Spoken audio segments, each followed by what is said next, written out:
Êxodo 40, verso 36 ao 38, diz assim: Quando, pois, a nuvem se levantava de sobre o tabernáculo, então os filhos de Israel caminhavam em todas as suas jornadas. Se a nuvem, porém, não se levantava, não caminhavam até o dia em que ela se levantava, porquanto a nuvem do Senhor estava de dia sobre o tabernáculo e o fogo estava de noite sobre ele, perante os olhos de toda a casa de Israel em todas as suas jornadas. Diga comigo assim: se a nuvem se levantar, nós caminhamos. Se a nuvem não se levantar, nós não caminhamos. Glória a Deus. Ore ao Senhor. Pai querido, nós te louvamos, te bendizemos pela tua presença, pela graça do Senhor derramada sobre nós, a sua presença manifesta neste lugar esta noite. Pedimos que o Senhor fale conosco através da tua palavra, que o Senhor, através do teu Santo Espírito, possa guiar estas palavras até o coração necessitado, e que essa palavra possa confortar, admoestar e nos orientar. Assim nós te pedimos e agradecemos. Amém, amém. Deus abençoe, pode estar assentado. Eu quero compartilhar com os irmãos uma palavra acerca da nuvem da presença de Deus. Essa semana conversamos, eu e o pastor Janazon, um pouco sobre isso, né? E eu me lembrei desse texto e fiquei com vontade de retornar nele um pouco. E hoje tivemos a oportunidade de compartilhar isso com os irmãos. O texto que nós lemos está no livro de Êxodo. O livro de Êxodo nos orienta, nos conta a respeito da saída de Israel do Egito. É o êxodo de Israel. Quando tem uma fome na terra, 400 anos antes, Deus levanta José, que já estava no Egito como escravo, levanta ele como líder e servindo somente a Faraó, mas liderando todo o Egito para salvar a sua família da fome, a família de Jacó, que Deus tinha mudado o nome para Israel. Agora, 400 anos depois, deixou de ser somente uma família e passou a ser uma nação. Obrigado. E esta nação começou a ser afligida, começou a ser escravizada. E esse peso, essa aflição, essa dor gerou um clamor, e Deus atendeu a esse clamor e levantou Moisés, o libertador de Israel. E Moisés agora guia o povo para fora, e nesse processo nós temos as pragas, né, as 10 pragas do Egito, que culmina com a morte dos primogênitos. E o povo de Israel, que antes o faraó não queria libertar, agora está quase empurrando eles para fora. Mas aí o povo sai lá fora, já saindo da terra do Egito, já próximo ao Mar Vermelho. Faraó muda de ideia novamente, fala: eu vou destruir esse povo, e vai atrás deles. E acontece o grande milagre que os irmãos conhecem, que é quando Deus faz o povo de Israel atravessar no meio do Mar Vermelho a pés enxutos. E esse milagre é muito grande, não só por isso, mas porque durante esse processo ele também destrói os egípcios. Um exército que na época era poderosíssimo é destruído pela mão do Senhor. E quando nós lemos lá no final, nós já estamos aqui no final do livro de Êxodo, já fala do tabernáculo, porque nesse processo, além de muitos milagres, Deus também ordenou que eles fizessem o tabernáculo, ou seja, um lugar para a habitação da glória de Deus, um lugar para que Deus pudesse manifestar a sua glória no meio do povo. Israel também já tinha cometido alguns erros sérios, né? E mesmo assim a presença de Deus não se afastou deles. E Deus se manifesta no meio de Israel através de uma nuvem.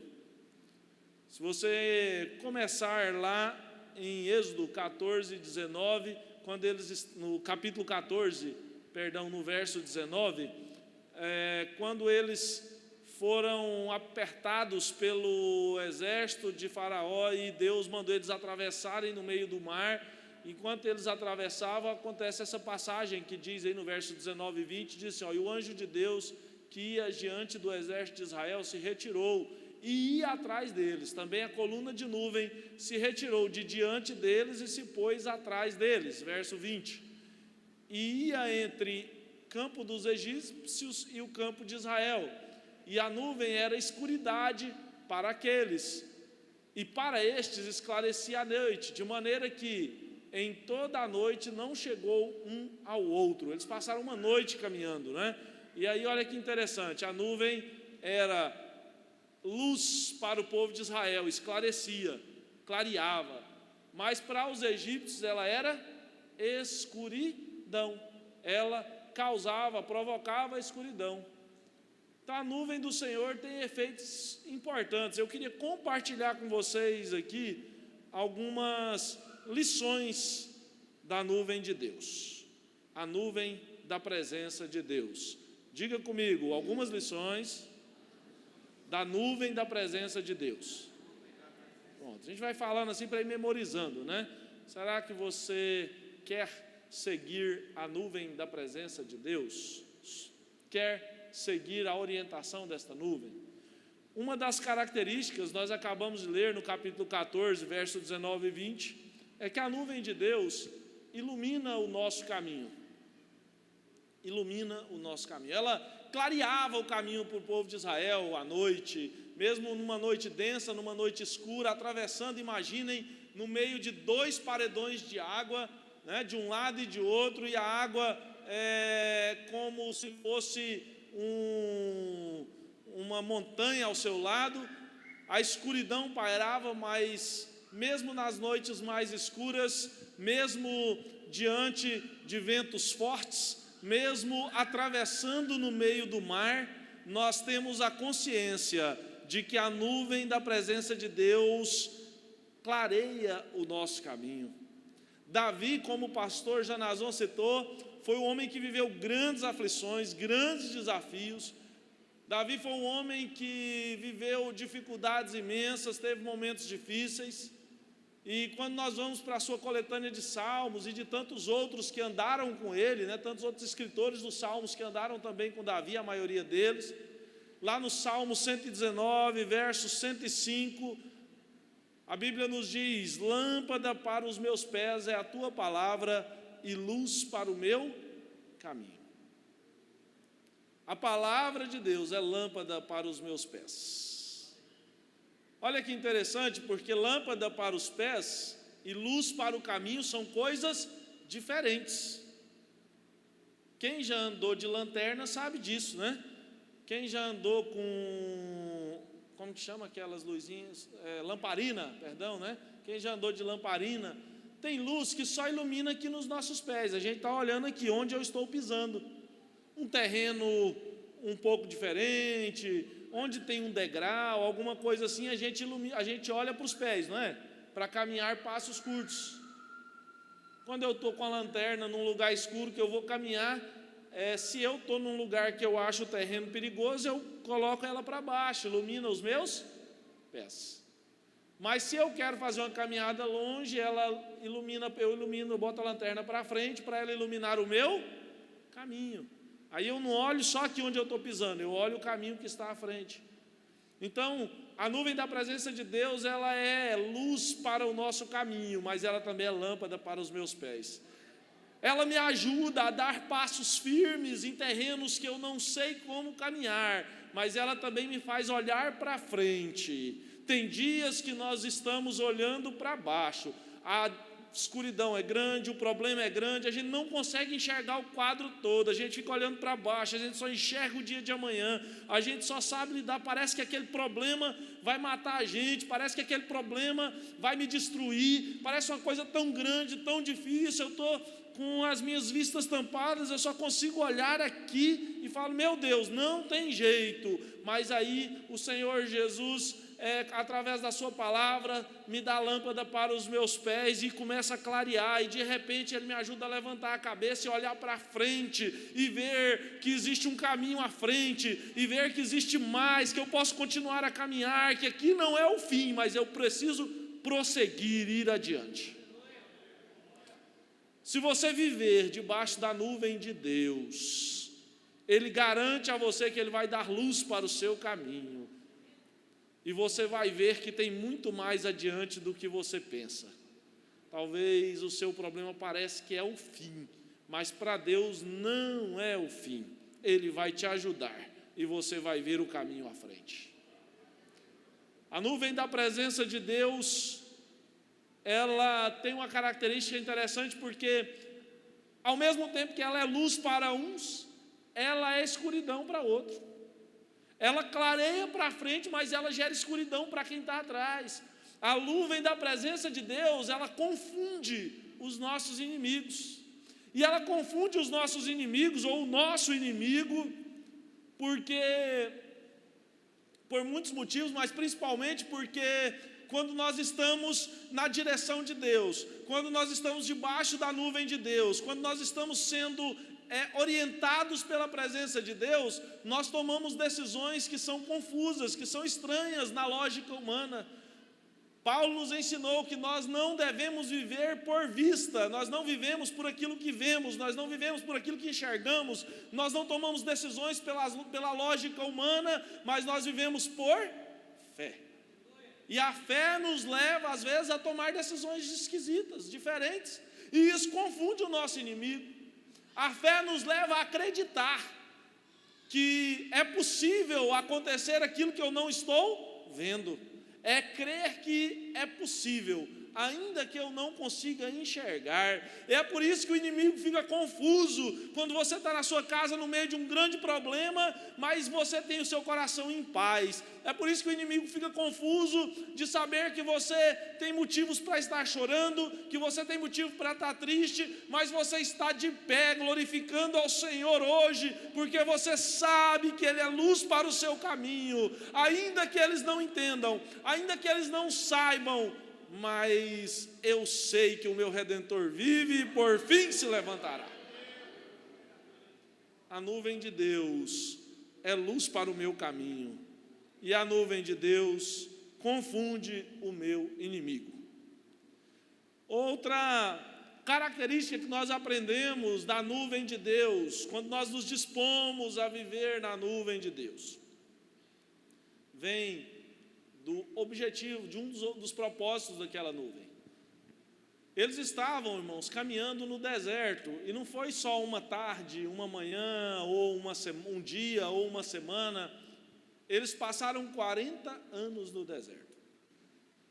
No deserto, durante o dia, as temperaturas são elevadíssimas, é muito quente, e durante a noite é muito frio. Quem aqui já teve a oportunidade de ir a um deserto? Tem alguém aqui que já teve? Às vezes fala assim, já fui no deserto dos Lençóis Maranhenses, né? Já serve, né? Lá eu acho que já deve seguir mais ou menos isso, né? Quem aqui já foi em algum deserto? Deixa eu ver se tem alguém, ó. Não teve ainda? Ó, tem algumas pessoas, a gente levanta mais tímido, né? Mas o Lençóis Maranhenses está valendo também, né? Não tem problema. O deserto, ele tem essa característica, o calor é muito grande. A gente acha a Imperatriz quente, não é, irmãos? Lá é pior, mas Deus conhece o nosso caminho, e quando nós estamos no deserto, Ele sabe que lá vai ter temperatura alta, lá vai estar escaldante, mas Ele coloca a sua nuvem, e a nuvem traz sombra. Nuvem traz sombra. A nuvem de Deus, ela gera conforto e refrigério para nós.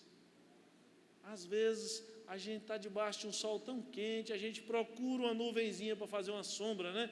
Procura para dar uma refrescada, para dar um refrigério. Tem situações que são assim, né? É igual o calor nosso aqui, né? Enquanto não acha um ar-condicionado, você está na sombra, está quente, está no sol, está quente, todo lugar está quente, não tem refresco, não tem lugar que refresca a gente, que melhora a gente. É difícil ficar assim, mas tem muita situação na nossa vida, tem muitos momentos na nossa vida que nós estamos desse jeito, não tem refresco, para todo lado que você olha a sua preocupação é a mesma, você fica ansioso, nós ficamos tristes, nós ficamos preocupados, nós estamos tensos com alguma coisa e não tem como lidar com tantos problemas. Talvez eu estou triste por causa de alguma perda que eu sofri, talvez essa perda me machucou, essa perda doeu, e de lá para cá eu não consegui me restabelecer, a minha vida já não tem o mesmo sentido, a minha vida já não tem a mesma alegria, eu perdi o meu emprego, eu perdi o meu relacionamento, ou pior, Deus recolheu uma pessoa que eu amava, eu perdi um ente querido, e isso não tem nada que refresca, não tem nada que preenche, não tem nada que completa quando nós estamos sofrendo, quando nós estamos sentindo essa perda, essa sensação. Mas existe algo que ameniza a dor, existe algo que traz refrigério para a nossa dor, e esse refrigério vem através da presença de Deus. Talvez você está precisando, está procurando um refrigério. Talvez você está pensando, eu não sei como é que vai ser minha vida da agora para frente, ou às vezes já tem até um tempo que você vem vivendo assim. Eu quero falar para você que existe refrigério. Eu quero falar para você que a perda não vai ser preenchida do modo que você pensa, e talvez a sua perda não tenha como ser preenchida, mas ela será, o seu coração será preenchido pelo refrigério da presença de Deus. A nuvem de Deus traz conforto, a nuvem de Deus traz refrigério. Atos capítulo 3, no versículo 19 diz: arrependei-vos, pois, e convertei-vos, para que sejam apagados os vossos pecados, e venham assim os tempos do refrigério pela presença do Senhor. Talvez você ainda não entendeu isso, mas existem tempos de refrigério pela presença do Senhor em nossa vida. Existe um tempo de refrigério. Eu não sei o quanto você tem sofrido, o quanto você tem lutado, o quanto você tem estado triste, mas Deus manda eu falar para você hoje que virão os tempos de refrigério pela presença do Senhor. A nuvem de Deus nos traz conforto e refrigério. Aleluias. A nuvem era essa sombra que refrescava de dia, a nuvem era essa presença de Deus, a nuvem era visível, a nuvem estava sobre o povo, mas à noite ela era como fogo, porque a noite esfria e o Espírito Santo quer nos aquecer, quer cuidar de nós. O fogo aquecia o povo no deserto, o fogo iluminava o arraial, trazia segurança. Porém, o mesmo fogo que aquece é também o fogo que queima. E nós precisamos entender que o fogo da presença do Senhor, muitas vezes ele nos prova. A Bíblia nos ensina que o metal é provado pelo fogo. Se você buscar na ciência, você vai ver como é feito o refino do ouro, como é feita a purificação do ouro, né, dos metais preciosos. A maioria deles passa pelo fogo. E aí nós somos orientados por Paulo, lá em 1 Coríntios, capítulo 3, verso 12 ao 15, diz assim: se alguém sobre este fundamento formar um edifício de ouro, prata, pedras preciosas, madeira, feno, palha, a obra de cada um se manifestará. Na verdade, o dia a declarará, porque pelo fogo será descoberta, e o fogo provará qual seja a obra de cada um. Se a obra que alguém edificou nesta parte permanecer, esse receberá galardão. Se a obra de alguém se queimar, sofrerá detrimento, mas o tal será salvo, todavia, como pelo fogo. O fogo de Deus nos prova. Diga comigo, o fogo de Deus nos prova. Aí vem a pergunta: onde você está construindo o seu edifício? A nossa vida, ela é um edifício que vai sendo construído a partir das nossas decisões, a partir das nossas ações, a partir das nossas atitudes, das nossas palavras, dos nossos relacionamentos. E você está aí construindo o edifício da sua vida dia a dia, momento a momento. E tem gente que não está dando atenção a isso e constrói aleatoriamente uma casa sem firmeza, sem propósito, sem saber aonde quer chegar, sem saber o que está fazendo, apenas a seu bel prazer. Talvez você está entregando a sua vida para sentir prazer, para fazer coisas que, mas isso é bom, eu vou fazer porque eu gosto, depois eu não sei o que vem depois, eu só tenho hoje, o presente, então eu vou viver o presente, né? É a frase que ficou famosa, a famosa frase francesa, carpe diem, aproveite o dia, aproveite o momento, e o inimigo vem tentando semear estas coisas, e dizer para você que o que vale é hoje, que o que vale é o presente, que o que vale é o momento, mas eu quero dizer para você, que isso é mentira do diabo, que o Senhor Jesus te chamou para uma vida eterna, para construir um edifício aqui, mas que gere galardão na vida eterna para você, que o seu tempo não é só na terra, que o seu momento não é só hoje, você não está vivendo só para o seu prazer, mas o Senhor quer te dar alegria eterna. Ele não quer te dar uma alegria que dependa da bebida, Ele não quer te dar uma alegria que dependa dos relacionamentos, Ele não quer te dar uma alegria que dependa das drogas, que dependa do sexo, que dependa de outras coisas. Ele quer te dar uma alegria que brota de dentro para fora e que jamais vai acabar. A presença dele nos prova como fogo. E aquilo que a gente constrói sem firmeza, aquilo que a gente constrói sem propósito, é obra de feno, de madeira, e isto queima. Mas a obra que a gente constrói com propósito, com vontade, com determinação, com o coração voltado para o Senhor, são obras de metal precioso, de prata, de ouro, e o fogo não vai acabar com elas, pelo contrário, o fogo vai refiná-las, melhorá-las e aumentar o seu valor. Então, quando você estiver sendo provado por Deus, se as suas obras forem sinceras, saiba que Ele não está tentando destruir você, Ele está aumentando o seu valor. Diga comigo, a minha prova aumenta o meu valor. Você já pensou nisso, irmãos? Que coisa boa. Quem seria Davi sem Golias? Se naquele dia Davi tivesse ido embora? Você já imaginou isso? Quem seria Gideão se ele não tivesse lutado com 300 homens?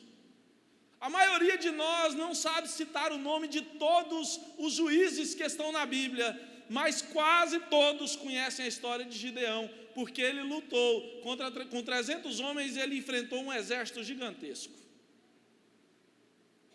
Então, guarde em seu coração isto: a minha prova aumenta o meu valor. Quando você está diante de grandes desafios, quando você está diante de decisões difíceis, quando você está diante de momentos que são cruciais, às vezes o problema parece enorme, Deus está dizendo que este é o momento que eu estou provando a sua fé e refinando você para aumentar o seu valor. A nuvem da presença de Deus nos prova, mas também aumenta o nosso valor. Diga comigo assim, para nós guardarmos isto, né? A nuvem de Deus ilumina o meu caminho, confunde o meu inimigo. A nuvem de Deus gera conforto e refrigério. Vamos tentar de novo? Vocês estão assim desanimados. Eu estou aqui falando animado, empolgado, para ver se vocês me animam também, né? Vamos todo mundo junto? Para vocês me ajudarem assim animados. Diga, a nuvem de Deus gera conforto e refrigério. A nuvem de Deus me prova e aumenta o meu valor. Assim, aí a gente fica animado, né, irmãos? Nós estamos caminhando para encerrar, para você ficar mais animado. Aleluias. Por último, a nuvem de Deus nos dá direção. Diga comigo, a nuvem de Deus me dá direção. Irmãos, imagine que por 40 anos, se você for lá em Números capítulo 9, diz com mais detalhes como era a nuvem de Deus. E lá diz assim, que a nuvem, quando ela baixava sobre o tabernáculo, o povo parava. Quando ela subia, o povo andava. E ainda diz assim, se ela parasse um dia, o povo ficava um dia. Se ela parasse um ano, o povo ficava um ano. Se ela parasse uma noite, o povo dormia ali e levantava de manhã. Se ela levantasse no meio da noite, eles levantavam um acampamento no meio da noite e caminhavam. Eles viviam na direção de Deus. Eles viviam com a presença de Deus orientando os seus passos. Você já pensou que coisa boa? Você já pensou que privilégio é isso, irmãos? Ser dirigido pela presença de Deus? Só que isso tem um problema, porque quando nós fazemos planos, pastores, irmãos, quando nós fazemos planos, obreiros, nós gostamos de seguir o plano. É bom quando nós temos o controle da situação, é bom quando eu planejo as minhas ações e tenho uma perspectiva de onde eu vou chegar. Eu comecei a minha faculdade, eu vou terminar a minha faculdade, eu vou fazer um concurso, ou eu vou trabalhar em determinada área. Eu vou estabelecer este ou aquele projeto, este ou aquele plano. Nós gostamos de ter a segurança de planejar, executar e achar que vamos chegar a um resultado almejado, desejado. Mas viver na presença de Deus exige de nós uma carga extra de fé, de confiança, porque nem sempre os nossos planos prevalecem, nem sempre nós devemos caminhar na direção daquilo que nós sonhamos, porque existem para nós os sonhos de Deus. Aquele povo estava acampado. Imagine, irmãos, imagine, pastor Augusto, eles levantavam de manhã, abriam a porta, o paninho da tenda, vamos ver se a nuvem está por aqui ainda? Tá, não, então pode seguir o dia. Ih, a nuvem levantou, está na hora de sair. Você já pensou?